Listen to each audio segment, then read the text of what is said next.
Sejak saat itulah aku bersedih, bahkan stres, hampir mencapai depresi. Iya, cinta dan keindahan berubah menjadi kepedihan, petaka dan hidup seperti di neraka. Kamu tahu, setelah beberapa waktu aku mendapat jawaban, mengapa dia tidak segera menikahiku? Itu karena dia sesungguhnya sudah memiliki keluarga. Oh my God.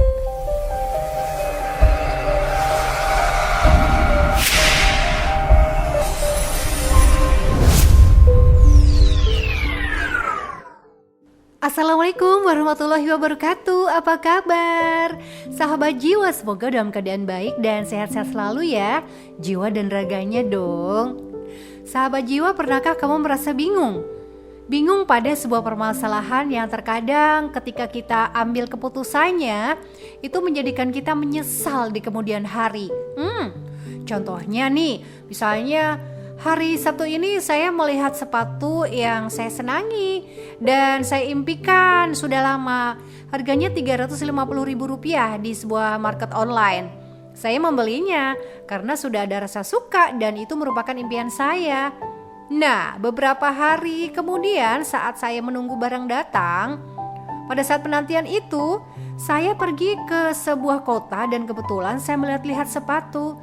Di sana saya melihat sepatu yang sama dengan yang saya pesan. Oh, saya meneliti lebih dekat dan melihat harganya. Ia seharga Rp250.000. Aku terkejut. Mengapa aku begitu cepat mengambil keputusan membeli sepatu seharga 350, sedangkan di tempat tinggal sekitar aku aja ada seharga di bawahnya. Timbul kekecewaan, marah. Tapi marah pada diri sendiri, penyesalan terjadi. Sahabat jiwa, sebenarnya kalau kita mau belajar lebih dalam, kita bisa menghindari kekecewaan semacam itu ya. Dan itu sih belum seberapa ya, hanya sebuah benda mati ya berupa sepatu gitu. Lah, bagaimana kalau mengambil keputusan untuk memilih pasangan hidup? Sekali ambil, langsung salah. Wah, bisa berabe ya. Maka penting untuk kita melakukan mencari dan mengumpulkan fakta, lalu tulislah. Mengapa ini penting? Sebab tanpa fakta kita akan sulit memecahkan masalah. Yang ada bingung dan khawatir. Kebingungan merupakan penyebab utama kesedihan hati. Contoh, saya perempuan nih, umur 27 tahun, naksir seorang laki-laki umurnya 30 tahun. Aku tertarik padanya karena dia ganteng, baik, dan kaya. Kami saling jatuh cinta karena intens setiap hari, setiap waktu berbagi informasi dan cerita, baik bertemu ataupun juga via WhatsApp. Ya, karena juga kesamaan hobi, kesamaan selera makan dan sebagainya ya. Sehingga timbul perasaan cinta di antara kami. Berbulan-bulan, bahkan sampai hitungan tahun. Sampai akhirnya aku berikan semua apa yang dia inginkan dan aku inginkan juga. Sampai seluruh hatiku, jiwaku dan ragaku semua tercurah untuknya. Tetapi ketika memasuki tahun ketiga, aku meminta pertanggungjawaban dia agar menikahiku. Ternyata dia jawab masih pikir-pikir. Lalu timbul dalam pikiranku, apa sih sebenarnya yang dia inginkan? Bukankah muara dari sebuah hubungan itu adalah pernikahan? Ketika aku tidak mendapati jawaban yang tidak sesuai dengan keinginanku, sejak saat itulah aku bersedih, bahkan stres, hampir mencapai depresi. Iya, cinta dan keindahan berubah menjadi kepedihan, petaka dan hidup seperti di neraka. Kamu tahu, setelah beberapa waktu aku mendapat jawaban, mengapa dia tidak segera menikahiku? Itu karena dia sesungguhnya sudah memiliki keluarga. Oh my God. Seorang istri dan 2 orang anak. Jeder. Bagai disambar petir di siang bolong. Siapa yang salah? Aku atau dia? Apa aku harus menyebutnya seorang penipu? Bukankah ini kesalahanku juga? Ya, kesalahanku adalah Aku tidak mencari dan mengumpulkan data atau fakta tentang dia dengan cara jujur dan objektif. Tapi kan saat itu aku dirasuki perasaan cinta. Sehebat itukah virus cinta? Oke, sahabat jiwa, dahsyatnya virus cinta akan aku bincangkan lain waktu ya. Sekarang ini soal kesedihan hati yang disebabkan karena kita tidak mau mencari dan mengumpulkan fakta dengan jujur. Ya, aku tidak mencari fakta, mengumpulkannya dan mencatatnya. Mengapa catatan itu penting? Ya, untuk membuka ingatan kita kalau kita lupa. Inilah pentingnya mengumpulkan data itu dicatat. Herbert E. Hawkes, seorang dekan selama 20 tahun di Columbia College, Columbia University, dia sudah menolong sekitar 200.000 mahasiswa dalam memecahkan masalah mereka yang menyangkut rasa sedih hati. Dia menyampaikan banyak separuh kesedihan hati dari orang-orang di dunia ini itu disebabkan oleh mereka yang mencoba mengambil keputusan sebelum mereka memiliki pengetahuan yang cukup sebagai dasar dari keputusannya. Misalnya nih, kalau saya punya persoalan yang harus saya hadapi pada pukul 3 pada hari Selasa mendatang, saya tidak akan mencoba mengambil keputusan tentang persoalan tersebut sampai pada hari Selasa itu tiba. Sementara itu, saya terus mencari fakta yang berkaitan dengan persoalan tersebut. Saya tidak bersedih, saya tidak tersiksa oleh persoalan itu dan saya tetap bisa tidur nyenyak. Saya cuma berusaha mendapatkan fakta saja. Jika saya mendapatkan semua faktanya, maka ketika hari Selasa itu tiba, biasanya persoalan tersebut akan pecah dengan sendirinya.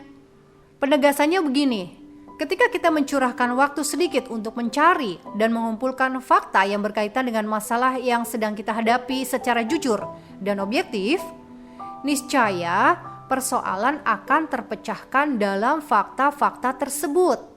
Persoalannya adalah kita bingung dengan fakta-fakta itu, iya enggak?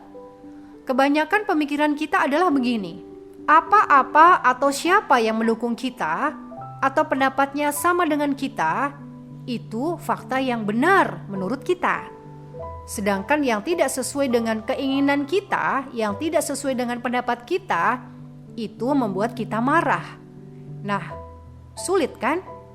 Ini sama sulitnya dengan pertanyaan yang kita ajukan kepada anak SD kelas 1. Berapa 2 ditambah 2? Siswa A menjawab 4, sedangkan siswa B bersikukuh dengan jawabannya 2 ditambah 2 sama dengan 5. Dan keduanya merasa benar. Lalu apa yang harus kita lakukan? Sahabat jiwa, yang harus kita lakukan adalah kita menahan emosi kita. Emosi harus kita pisahkan dengan pikiran kita. Oleh karena itu, kita harus mendapatkan fakta yang jujur dan objektif. Iya, kalau kita sedang bersedih, ini tidak mudah kita lakukan. Ketika sedang sedih, emosi kita cepat sekali naik. Bagaimana caranya agar kita, jika sedang menghadapi masalah, emosi tidak cepat naik? Sahabat jiwa, yang pertama, bila kita sedang berusaha mendapatkan fakta, kita berpura-pura bahwa informasi yang sedang kita kumpulkan itu bukan untuk diri kita sendiri, tapi untuk orang lain. Sekali lagi, pertama, bila kita sedang berusaha mendapatkan fakta, kita berpura-pura bahwa informasi yang sedang kita kumpulkan itu bukan untuk diri kita sendiri, tetapi untuk orang lain. Mengapa? Ini akan membantu kita untuk tetap cool dan jujur dalam melihat bukti-bukti. Dan ini membantu membatasi emosi kita.